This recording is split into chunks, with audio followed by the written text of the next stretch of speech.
down. Better dig deep, put them in the ground.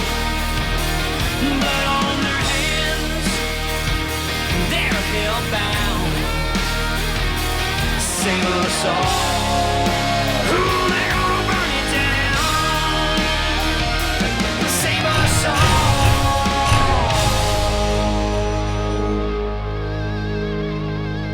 before they burn it down.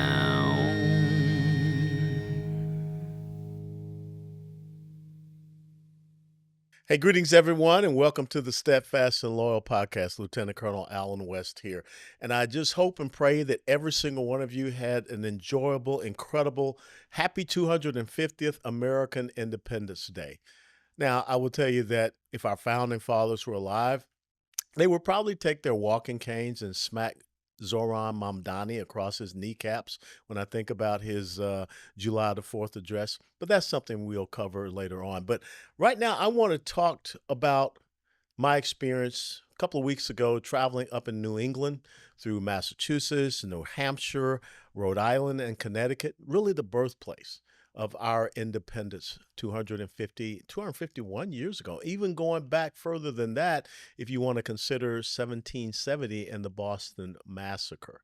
And what I did, I was up there working with and supporting a lot of our veteran candidates for congressional office because I really believe that we need to get more of our men and women who have taken the oath to support and defend our Constitution to once again raise their hand, retake that oath in the halls of Congress, the halls of making legislation, to once again make sure that we protect and preserve the longest running constitutional republic that the world has ever known for our future generations, our children and grandchildren. So really, America 250, let's start thinking about America 300.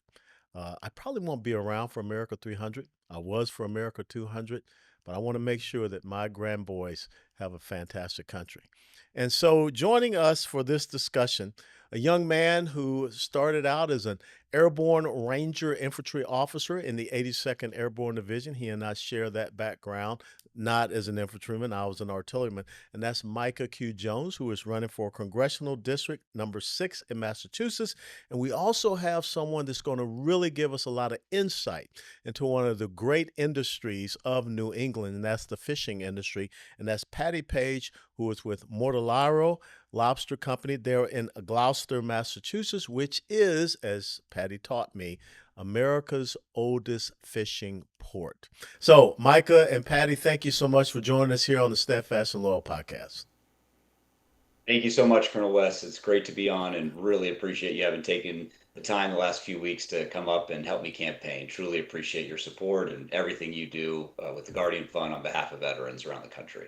Well, it's my honor. And Patty, again, thank you for taking time out of your work schedule up there with the lobster company there, Mortellaro.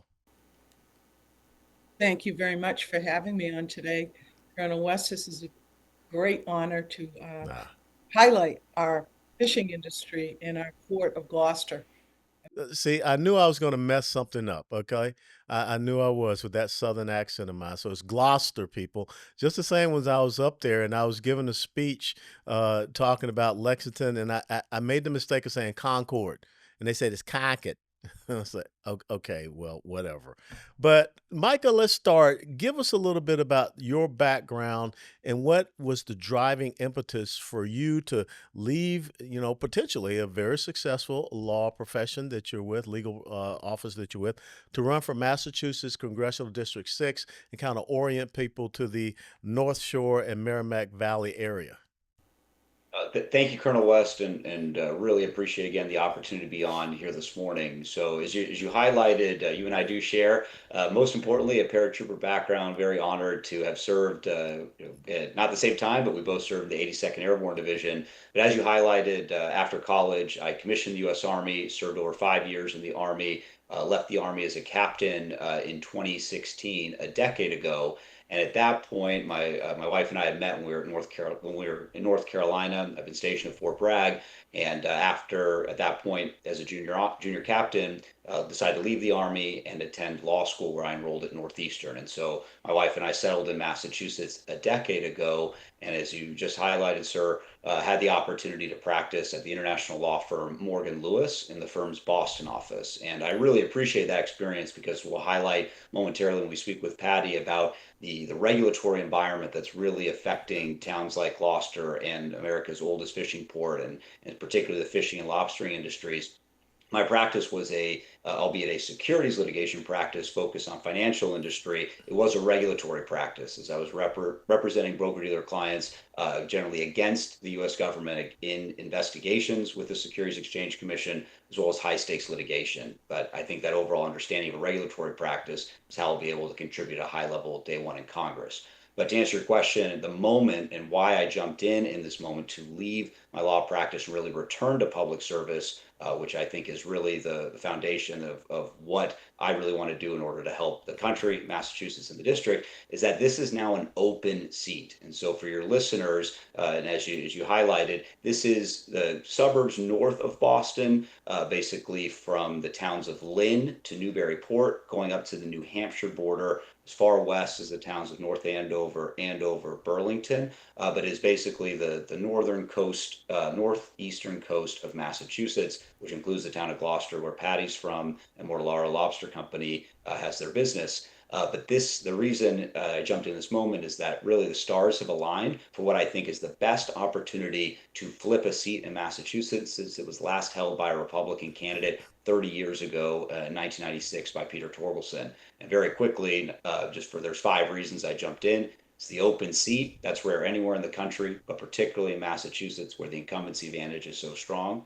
Second, I do not have a Republican primary. I am the Republican nominee, and that really allows this time to not only shore up the Republican vote, but really connect with the 63% of the district that are independents. That's an extremely high number of Yes. unenrolled voters and something that's unique to this district. Third, and as you saw when you visited, sir, and we talked to veterans in the district, I am the only military veteran who's running in this race. And I think that that's something that tradition of service this district really appreciates. Fourth, the 6 Democrats, and I encourage the folks listening in to check out their platforms, in my opinion, are significantly to the left of where current Congressman Seth Moulton, who's decided to vacate the seat to primary Senator Markey, where his positions are. And the fifth factor are all the intangibles here on the ground in Massachusetts that I think you saw and listened as you talked to folks in the district. But it's a gubernatorial election race this year. We have very competitive Republican candidates in that primary. And then second, there's an audit of the state legislature that's been stopped by the state legislature. And that frustration with just the lack of transparency in government, I think that's going to help my federal race too. For all those reasons, I feel like I saw an opportunity, and being a paratrooper, knew I needed to jump in and take the opportunity to run. Well, that's one of the things about paratroopers. If you go back and study D-Day, we jump in behind enemy lines and we take on the toughest fight. So again, I want to say my deepest appreciation for you taking on this battle up there in Massachusetts Congressional District 6. It's so important that we have good, strong constitutional conservative values in a state where really and truthfully our American independence began. So, Patti, tell us a little bit about you and Mortallaro Lobster Company operating out of the nation's oldest fish port.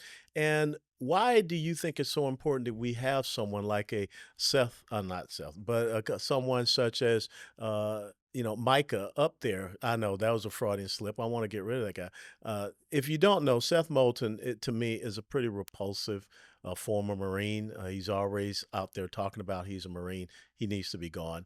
But Patti, should we have someone like Micah? How can he help that fishing industry that you've been a part of and Mortallaro has been a part of for so many decades there? Hi, thank you. A little bit about my background. I was a career employee for NOAA, National Marine Fisheries Service, in the Office of Law Enforcement. So I worked in compliance.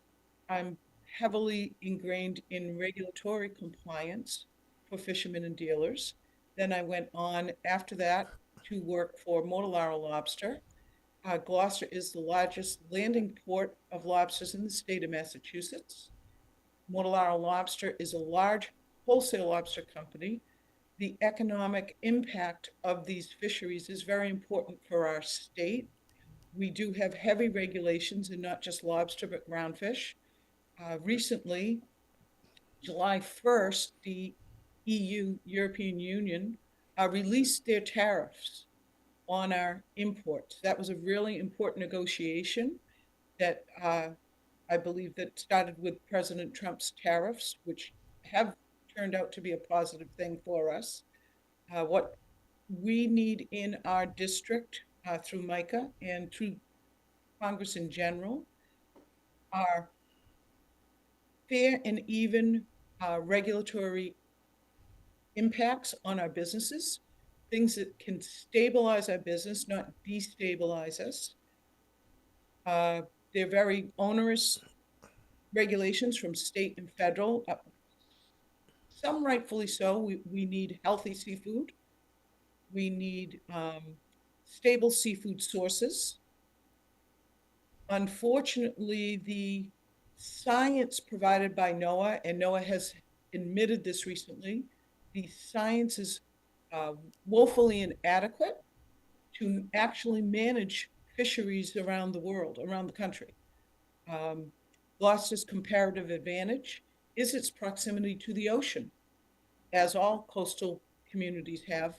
And what we should extract out of that ocean is good, healthy, plentiful protein. It's a food source. It's a local food source. It's a national food source. And food security is national security. Mhm. So my hope I'm also a current seated city councilor. I am the only conservative on our council. I know it's a small piece, but it's the piece I felt I could contribute to the most. And my hope would be that someone like Micah Jones heading up a congressional seat would be a fabulous asset to us here locally to try to we have a voice, we very rarely have access. There was a new Office of Seafood opened up under USDA under President Trump. That was an incredibly helpful. We're very hopeful and optimistic about that.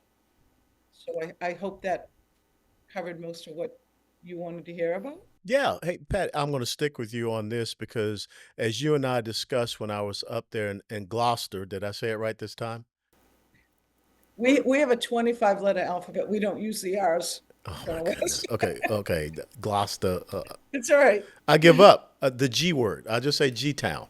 Okay, so when I was up there in G Town and discussing with you, we talked about this recent decision that opened up some of these offshore lands for fishermen and the impact that had. And one of the things that you brought up to me, which is near and dear out here in Texas for us because we have a large agricultural base, you talked about the commonality between farmers, ranchers, and fishermen. Can you expound upon that a little bit? Oh, yes. I've looked at this over many years back now, and fishermen, farmers, and ranchers are overregulated. They've been removed from their harvest lands. Their generational pipelines have been broken, and their cultures destroyed. The result of that is a food supply disruption for our nation.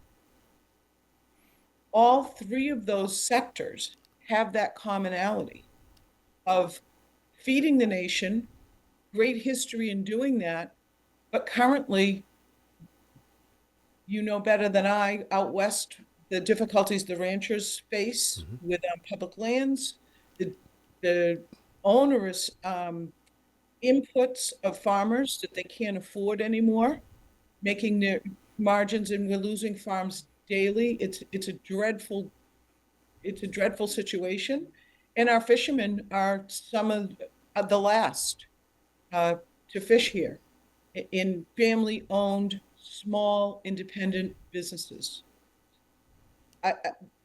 They're all regulated through different federal and obviously state entities.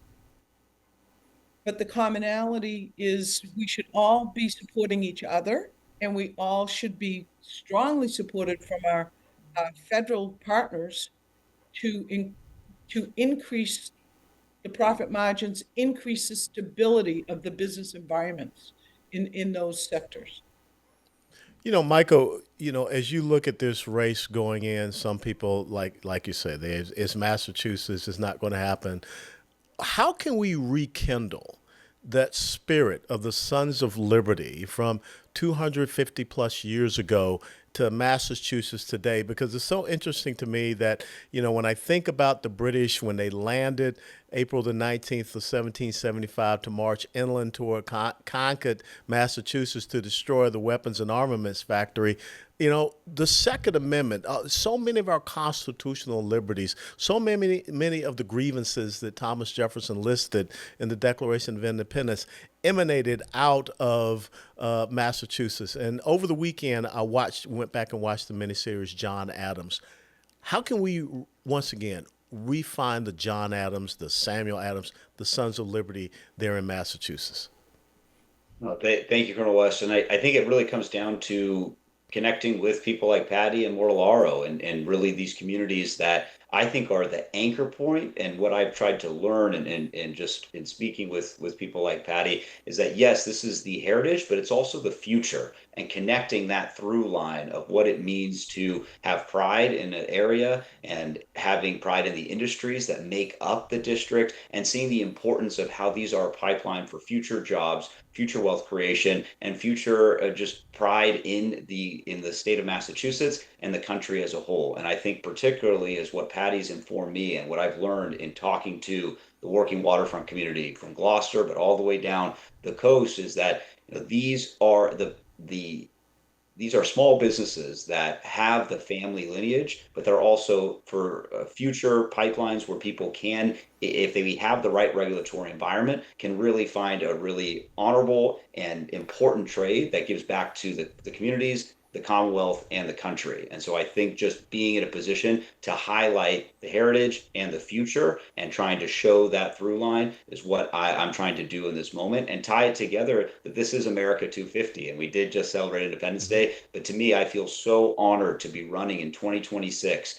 and to try to really capture that spirit. And as you say, Colonel West, highlight how we want the country to be at America 300, not just focus on the present day at 250. You bring up a great point, because when I was in Congress, I sat on the Small Business Committee. And one of the big things that we had in the district that I was honored to represent was the yacht building industry and all of the second, third, and fourth and fifth order, businesses that came out of that. And one of the things I really wanted to push for was how we could reshape education there in South Florida to get these young people in that yacht building industry into that pipeline, so that they can be captaining these ships. They can be part of the ship building. They can be part of the ship repair. They can be part of the provisioning.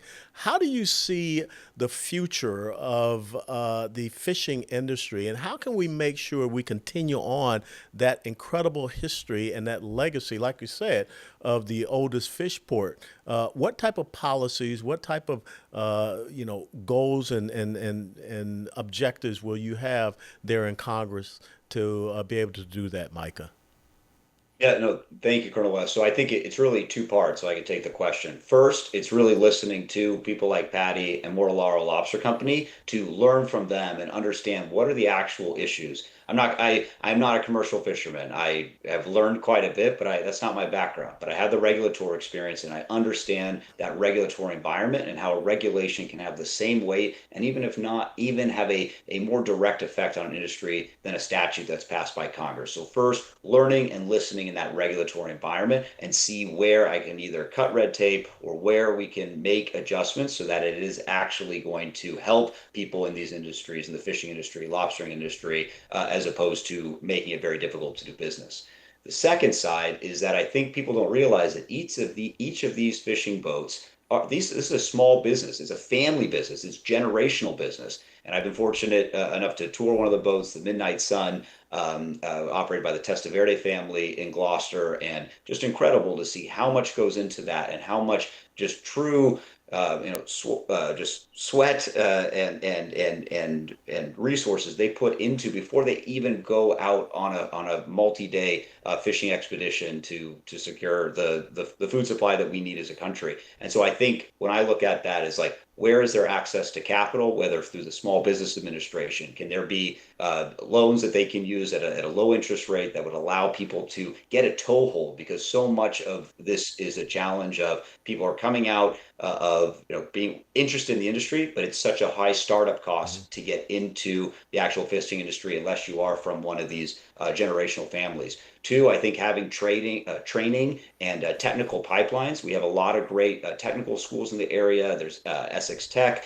other community colleges and institutions that I think really trying to create a partnership for young Americans and the industry where people could have a pipeline and understand which skills they need to have in order to enter. And so really emphasizing both highlighting that pipeline and also providing the resources for that pipeline as well. And then in addition, I think just educating young Americans, but also people who have not yet gone to high school or college, that this is a great career path that allows them to stay in the community, give back to the Commonwealth, and really provide not only for their families, but for the future communities of the region.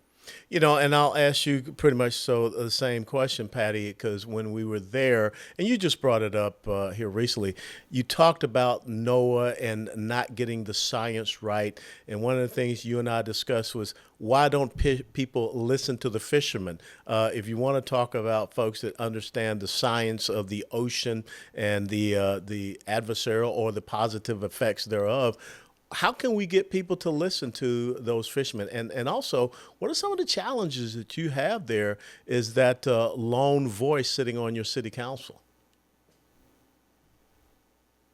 Let me take let me add to Micah's comments first. He was very much well directed there.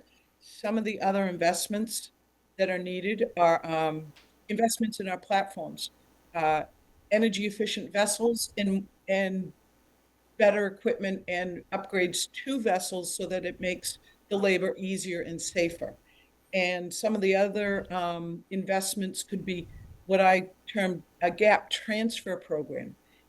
It's a very difficult thing for young startups to invest, as Micah said, in these small businesses. They're multi-million-dollar investments. So how do you transfer that from a retiring fisherman to a younger fisherman is a difficult task. Some of the other things that have come up here, being the lone voice on the council is interesting. I knew it would be a challenge. I've been a lone voice in our community for a while. I do welcome the challenge. And a different perspective, I think, has been very helpful in that. I think the old adage, for one person to speak out, more people become braver and speak out, has started to resonate. It's been a short first 6 months. And as far as the NOAA science goes, back decades, 30, 35 years ago, there was a program through NOAA, what they called cooperative research. And that was when this actual NOAA scientists partnered with fishermen to get their best results. Those programs have long been unfunded and disbanded now. Those need to come back. Of course, science is an observatory type discipline, and nobody observes more than the people that are on the water and working in the environment daily than the fishermen. Yep. And I think you'd be rather amazed to know that all the data that is collected by NOAA, different departments, very little, if any of it, is utilized for stock assessments or actual science. It's very siloed. I'm not clear why that is, but I can tell you that is a fact. That when federal observers, they work for the science center, they don't provide that to the data center. Monitors are separate, they work for the data center, that doesn't go to science. There's so much wealth of data that fishermen are required to provide that just doesn't get assimilated and used for stock assessments. There's so much fish. In the fishing port of Gloucester, if you were to look back into our daily paper, our newspaper used to report on a weekly basis how much fish was landed in our port.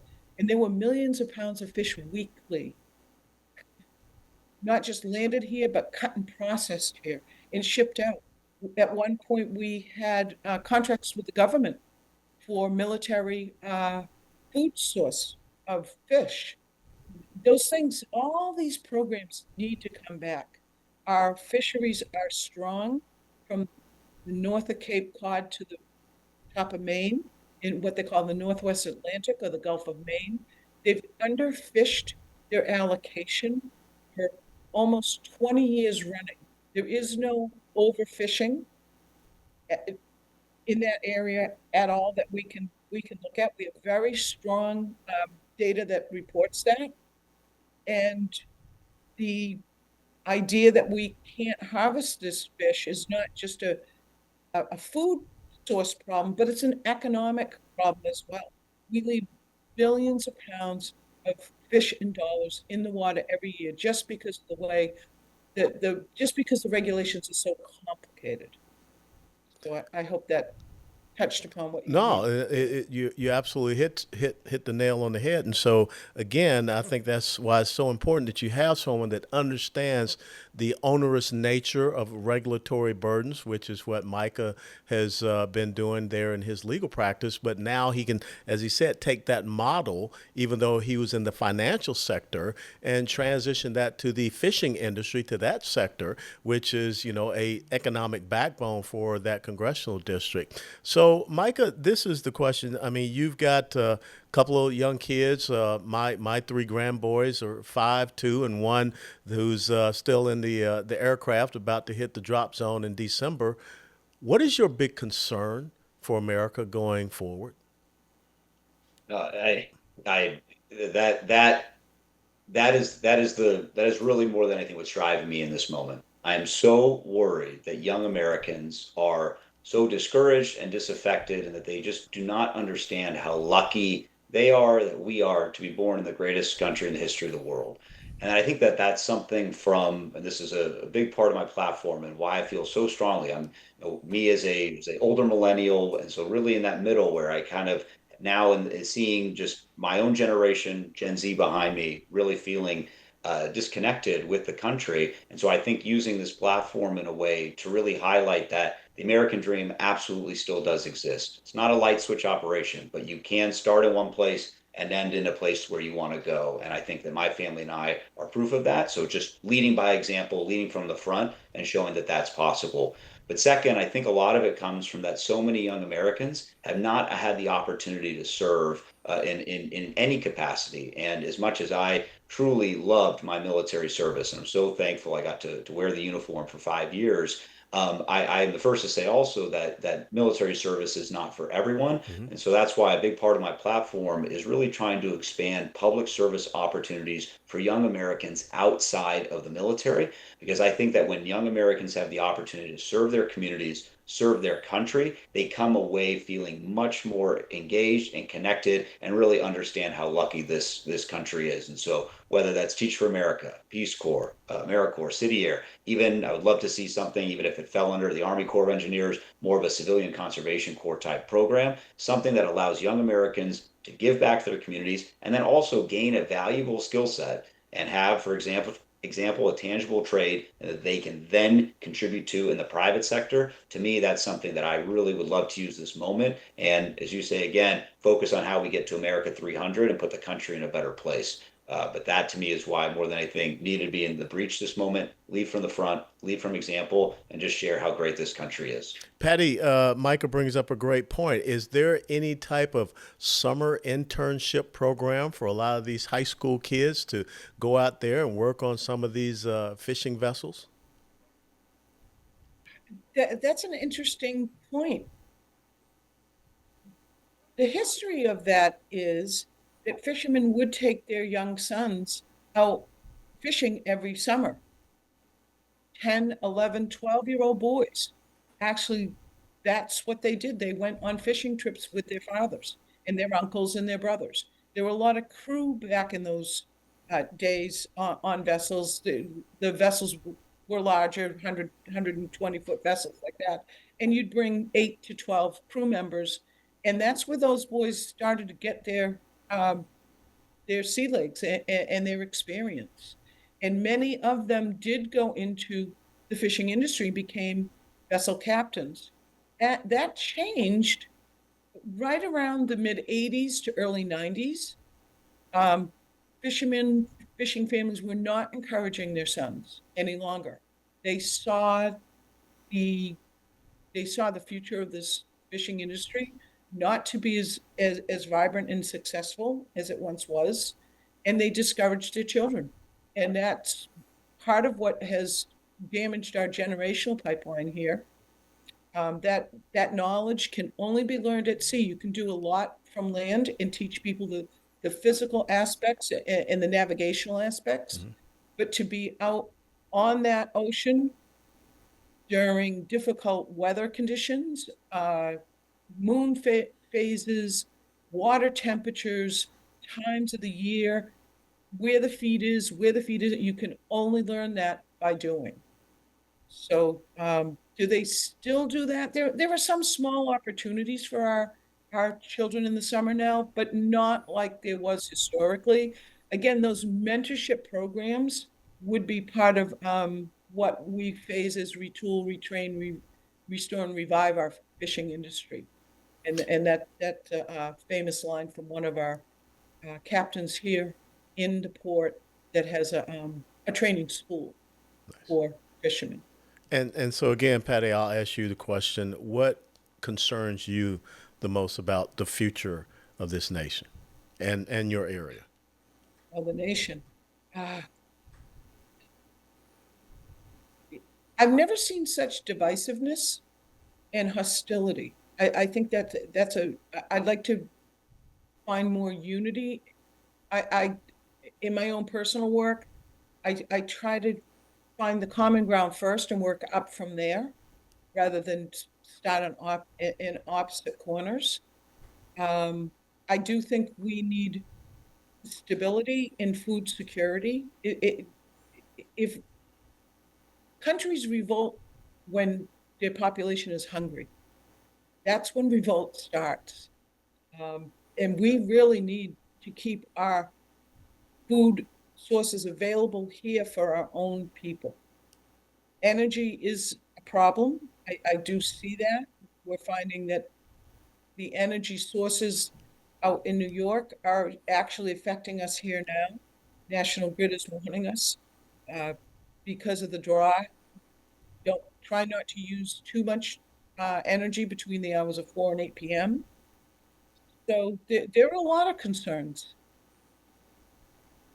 I don't have a magic wand. I wish I did. Oh, I think we all wish we did. I do think that to have a better leader for our state, stabilize our economy here, would be paramount. And scale of economy is important across the nation. We all know that they term it housing crisis, affordability. It's an economy problem. Young entrepreneurs can't get a start. Young business people can't open up businesses and sustain them. We need stability. So I'm optimistic. I appreciate the work you've done here, particularly in our state of Massachusetts. I do think we need not just conservative values and outlooks, but better people in office all around. More focused on the home ground. Yeah. Micah, Patty brought up an interesting point that this will be my final question to you. You know, here in Texas, we're pretty fortunate. We're on our own energy grid. We're not on the East Coast or West Coast grid. And so that independence is very, it's very beneficial for us. But when you look at the state of Massachusetts, is that an energy producing state, or are you dependent upon other areas locally or in your region for your energy production and consumption?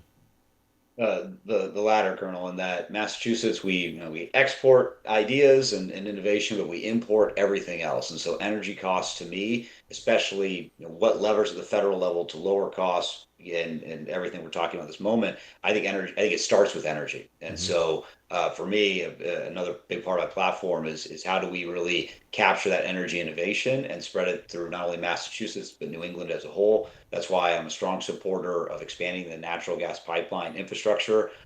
Massachusetts is only 300 miles away from the Marcellus Shale Formation, which Mm. is in Pennsylvania going to upstate New York. That is so close, but yet so far, given our current regulatory hurdles. That's something that I would really like to see. And that's where being at the federal level would hope to work with federal, state, local, and regional partners to really expand that infrastructure. I think would really help not only Massachusetts, but New England as a whole. In addition, I'm a strong supporter of nuclear energy, and particularly with developments in small modular nuclear reactors. I think that that could be very helpful. I think everything that we're seeing in the future is going to require more energy. And here in Massachusetts, even though we just had a very, very hot Independence Day weekend, but before that, we had a very cold winter, Yeah. and people's heating bills were extremely high. And it was really something that we saw, especially because the state ended up having to burn they had to burn oil, and they had to import oil from Canada that then got turned off. It was really something that was not sustainable for Massachusetts or New England. So I think we need to be proactive about that, and it's something I feel strongly in advocating for as well. Fantastic. Micah, how can people follow you, become part of your congressional campaign for Massachusetts Congressional District 6? And you have my full endorsement as a member of our Guardian Fund and also as a fellow paratrooper. And first, thank you so much, Colonel West, and Patty for today for letting me be on the podcast with you both. But Colonel West, thank you again for the Oh, Guardian Fund endorsement, your personal endorsement, you again coming to campaign on my behalf. I can't thank you enough, and truly appreciate you going out of your way to do so. But for people who are interested in listening, please go to micahqjones.com, MICAHQJONES.com, to see my website, my platform. Please consider making a financial contribution there if mhm. you're so willing. But also, because of the Guardian Fund's endorsement, again, thank you for that. You can actually go to the Guardian Fund website, and I believe I'm have one of the candidate bios and platforms there, and so people can also check out the important work the Guardian Fund does, and also see not only my candidacy, but the other great candidates that you all are supporting across the country. And the last thing I'll say, I just truly appreciated also getting to meet some of those other candidates back in June, or excuse me, in May, and just I really appreciate the collective team that you and your team, Colonel West, are putting around the country to really help the country as much as possible. Well, I appreciate it. And again, my dad taught me never have people thank you for doing what's right. Patty, how can people follow you at Mortellaro Lobster Company there in G Town? I'm not going to even try to say it. Okay. So That's okay. Mortallaro Lobster does not have any social media, Colonel West. we got to change that. Get one of those young, smart whippersnappers to build you a social media page. Come on. We have plenty of those at our disposal. However, Vince has been in the business for almost 50 years, Yeah. and it's been a word of mouth and a reputation um, platform for us. So there is really no way to follow us other than Google us up and call us up and order some lobsters. We'll ship anywhere in the country. We ship anywhere in the world, and we'll get them to you alive Okay. And that is Mortillaro Lobster there in G Town, Massachusetts. in Gloucester, Massachusetts. Yes, and if you look through Gloucester, Massachusetts, you'll find many good companies in our port. There's Fisherman's Wharf, there's Intershell, there's Cape Ann Lobstermen. They all are do different things. We're very much siloed into lobsters. They do ground fish, they do clams, they have a diversified list of seafood, and it's all good, fresh, local protein And healthy. and healthy. Okay, Patty, you know, one of the things we always hear about Breeds Hill, Bunker Hill, we always hear about, going in Lexington and Concord. Is there anything unique? Is there any little trivia history about being there? And I will try to say it, Gloucester. Did I get it right? Perfect. Okay. Is there anything about, the beginning of the American Revolution that is unique there to Gloucester? Yes, there is. The British invaded the port of Gloucester back in the 1700s. I'm sorry, the date does escape me, the exact date. But there were two ships coming into Gloucester with goods, contraband goods at the time. One was seized by the British, the other landed. And the British came onto Pavilion Beach and they planned to burn the town down. And the fishermen and citizens of Gloucester came and fought the British on that beach and won the skirmish. So there is something to the name of our fighting fishermen, which is what our high school motto is, the fighting fishermen.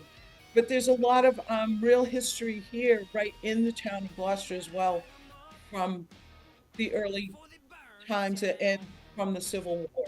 So it's well worth investigating. What's the best time to come up and visit you all there in Gloucester? Oh, anytime. Not in the winter. Anytime. Okay. We're hospitable any time of the year. Well, this Our guy, tourist season I'm is not typical. coming. I'm not coming up in January and February, so you can write that one off. Okay. Okay. Well, look, thank you all so much for being with us. God bless. Before they burn it down.